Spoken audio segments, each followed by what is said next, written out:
Hello and very warm welcome at Amish Cycle 5858. I am Amish Cycle. Foreign news have been reported by American, European, Asian, African, Australian news channels and the news agencies. So please, let's go to the headlines.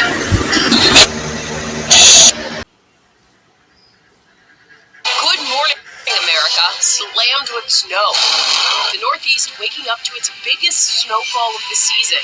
States of emergency declared in New York and New Jersey. Thousands of flights delayed or canceled on the busiest travel weekends of the year. This is wild. This is no Christmas miracle. Plus, in the West, up to 5 feet of snow in the Sierras, while that atmospheric river causes massive mudslides. Homes and cars buried. Our weather team with what's next to come. Breaking overnight, massive air attack. Russia targeting Kyiv, the biggest strike in months, ahead of Sunday's high-stakes talks between President Ukraine's leader. On the revised 20-point peace plan, Zelensky's new concessions, but will Putin go for it? Nigeria airstrikes. The U.S. promising more attacks aimed at alleged ISIS gunmen in the African nation, where President Trump says Christians are being targeted.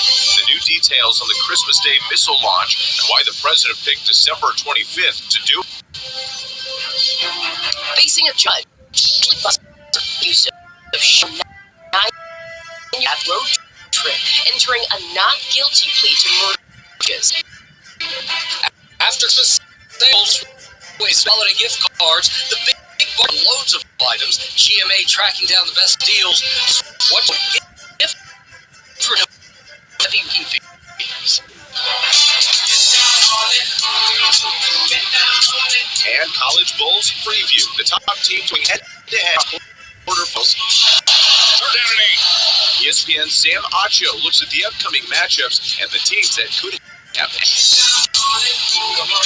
Live from ABC News headquarters in New York City. It's funny, America, so great to have you with us. Excellent holiday. We were days ago. It's going to be this is a long time to be apart. We're reunited once again, and we're also watching the NFL football also on our plates this morning.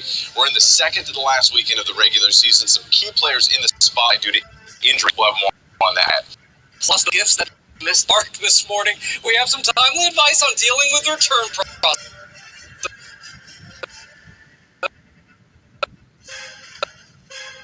And what they could mean for the ABC.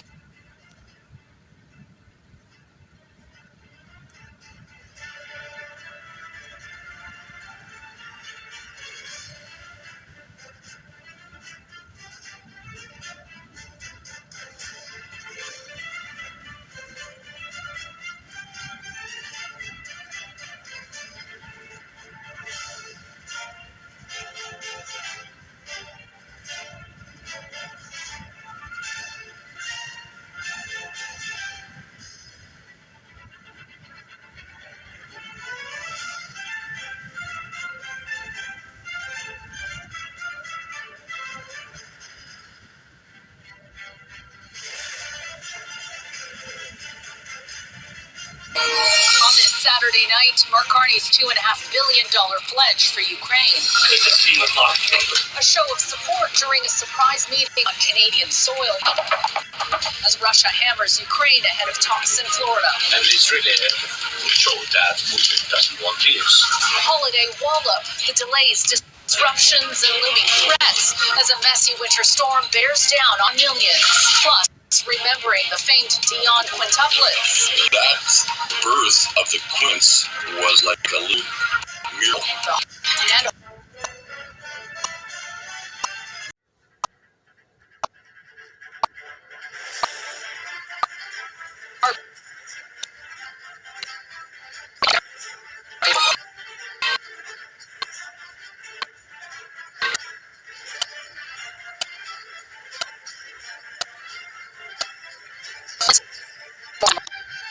additional aid pledge a massive raft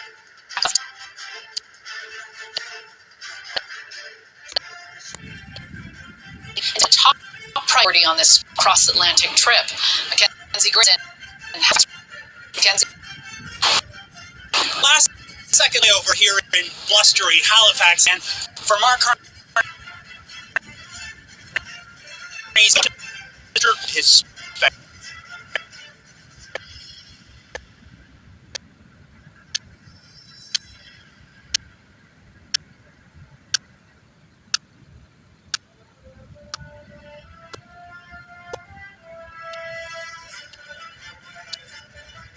missiles and drones. An attack currently labeled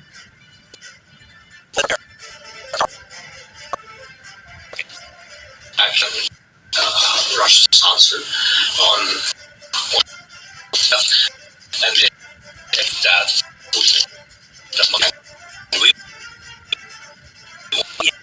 and it for under 2 hours with only 10 minutes.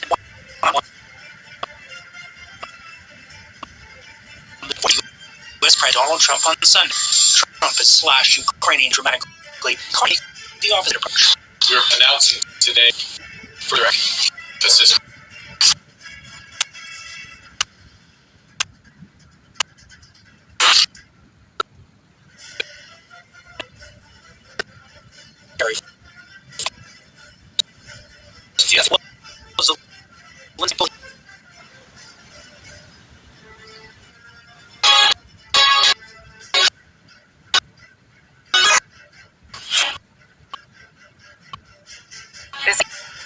The Ukrainian capital is hit by a wave of Russian strikes.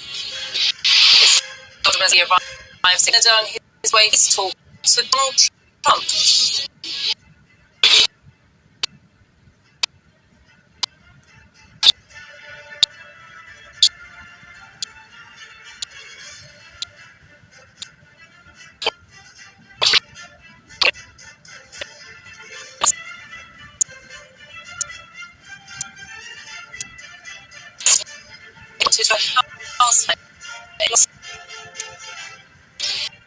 Fascist test.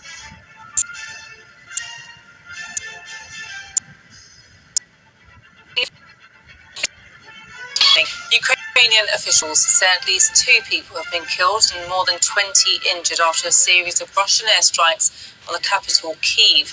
Around half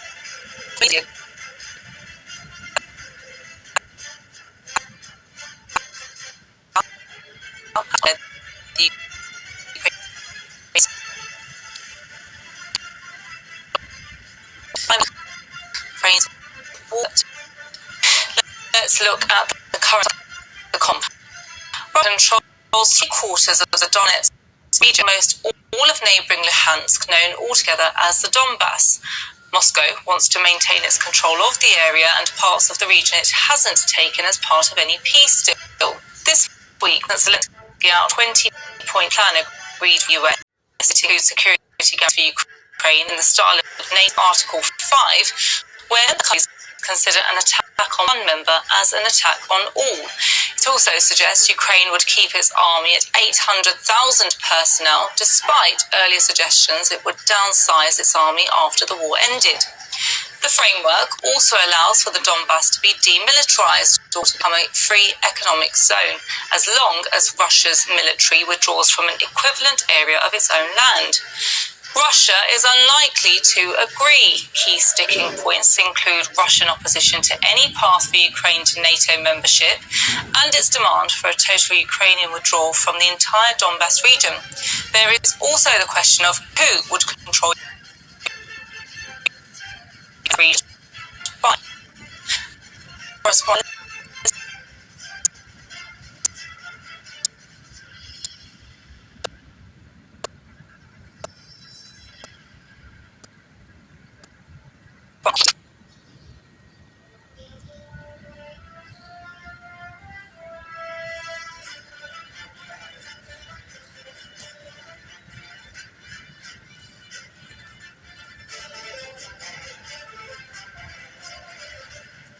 Asia Now. It's 11 a.m. in Singapore and Hong Kong, 8:30 in New Delhi, and 10 o'clock in Jakarta. I'm Keith Liu. At this hour, voting is underway in Myanmar in a heavily restricted election the military government touts as Democratic, but critics call it a sham, with major parties excluded from running and rebel-held areas left out of voting. A 6.6 magnitude earthquake struck off Taiwan's northeastern coast, briefly cutting power to more than 3,000 homes. It's the strongest quake to hit the island since April last year. Thailand and Cambodia are observing a ceasefire along their border, with 18 detained Cambodian soldiers set to be released if the truce holds for 72 hours.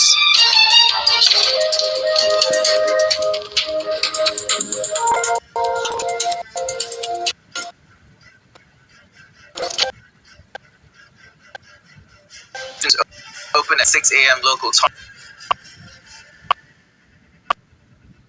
And the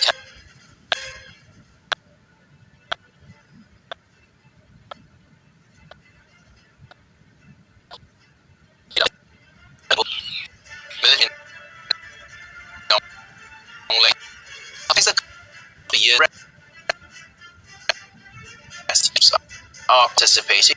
Ballots are being cast only in areas under Army control, and voting will take place in 3 phases: today, on the 11th of January, and 2 weeks later. The political landscape has changed significantly. Most parties that contested the 2020 election, including Aung San Suu Kyi's National League for Democracy, have since been dissolved, with their leaders jailed. Election monitors say around 90% of seats from the last vote were held by parties now excluded from the ballot. Only 6 parties are contesting nationwide, including the military-backed Union Solidarity and Development Party, which is widely expected to win the largest shares.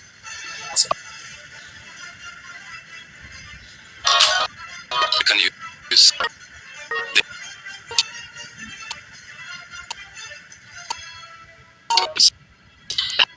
Have the elections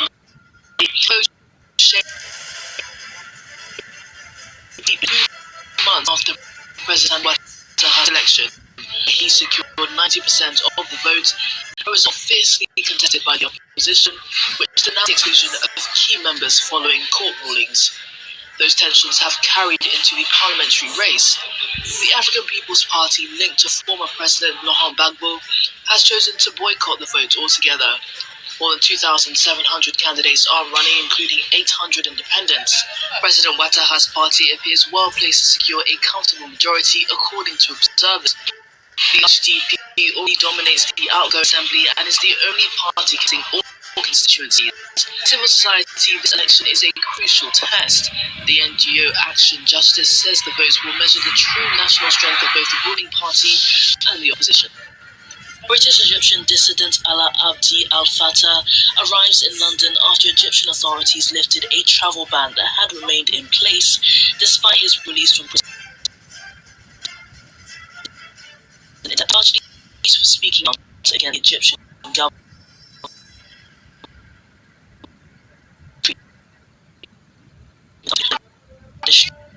Years to count for him to leave Cairo for London last November was blocked by security forces. Since then, Abdi al-Fattah had been negotiating permission to travel freely amid fears that leaving Egypt could mean permanent exile. His arrival in the UK marks a major moment for one of the most prominent voices to emerge from the Arab Spring. From a family of well-known human rights activists, Abdi al-Fattah rose to prominence in 2011, gaining international recognition for his clear, non-sectarian writing and advocacy.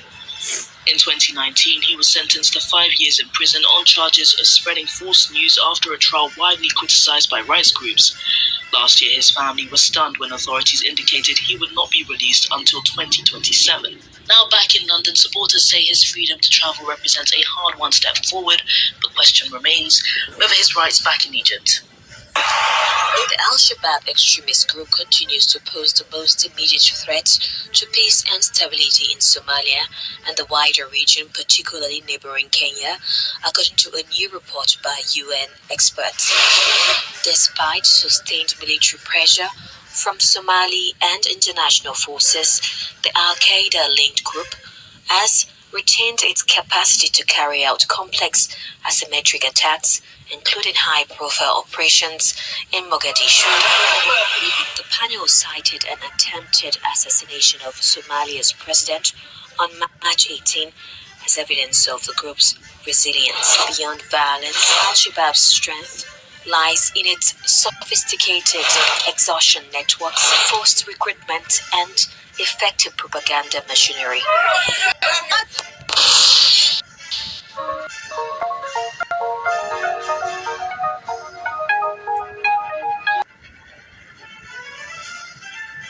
Welcome back. So one of the great stories of 2025 has been the Trump administration's immigration borders closed. Illegals are on the way out. Now Operation kicking off. Border Patrol winning a record number of recruits.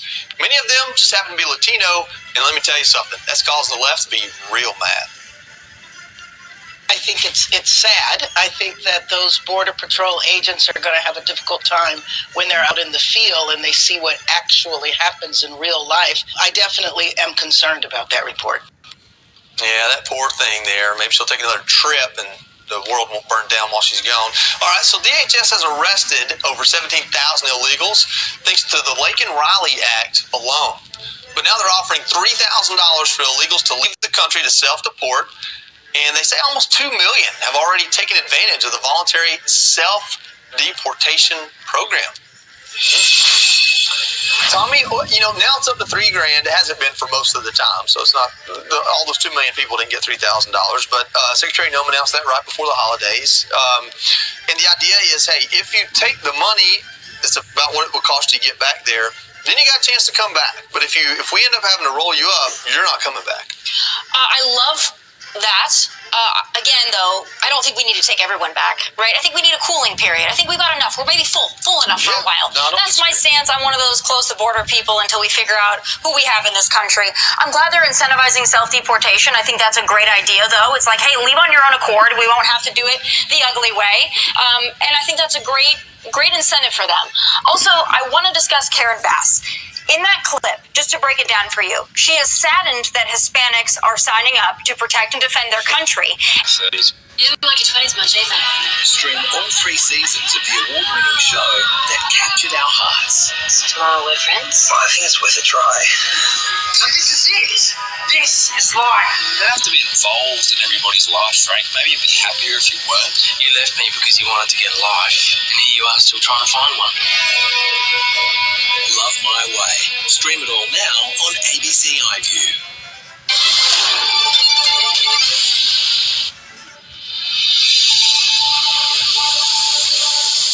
Today, 2 people dead and a man in custody after a stabbing in Sydney's northwest. It was obviously a very traumatic incident that both my police and ambulance officers faced.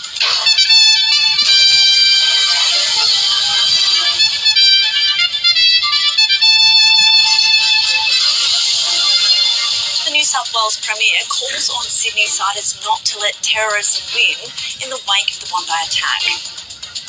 We need you to return to Bondi. We can't have a situation where the businesses and the community here suffers. Disappointment and revenue loss, cricket officials respond to pitch complaints after 36 wickets tumble in 2 days. And 3 boats battle for line honours in the Sydney to Hobart after dozens retire in rough seas.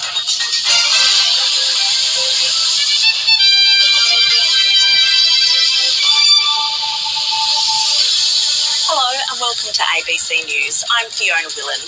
We begin this hour in Sydney where a couple aged in their 30s has been stabbed to death. Police say they've arrested the woman's former partner. Ethan Riggs reports. Emergency services responded to reports of a disturbance at a home in Quakers Hill in Sydney's northwest around 5 a.m. this morning. Neighbours reported hearing loud crashing noises and screams coming from the house. Officers, when they arrived, found the body of a woman believed to be aged in her 30s. She was suffering multiple stab wounds. They also found a man also suffering from stab wounds, and he was taken to Liverpool Hospital hospital in a critical condition but has since died. Police say 30 minutes after they were called to that home, a 47-year-old man handed himself in at Blacktown Police Station, and he is currently being questioned by detectives. Police say that a knife was also located at a service station in Woodcroft, not far away from the scene of the crime. Police say it's still early in their investigation, but they are treating this as a domestic violence related incident. They believe there was multiple relationships involved in this incident. They say the man and woman who have been killed were in a current relationship, and they believe that the 47-year-old man who has handed himself into police was previously in a relationship with the woman who has since been killed. Police say it was a horrific scene to attend to.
Polls are open in Myanmar as the country heads to vote in a general election.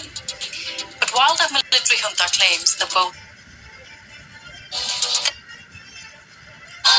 was just... We are at your side. DW News was incredibly loud. That this is very providing you with free information. DW, made for minds.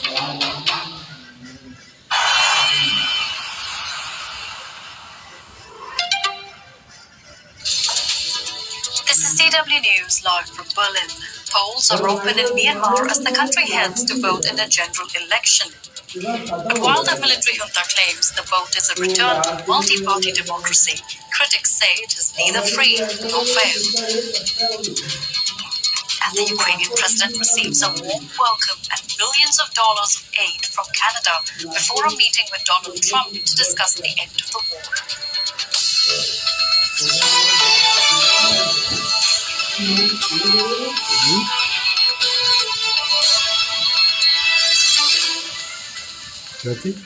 I'm Nehal Jordan. Thank you for watching Amish Shakil 5858. I am Amish Shakil. I hope you will visit again. Have a good life. Bye-bye.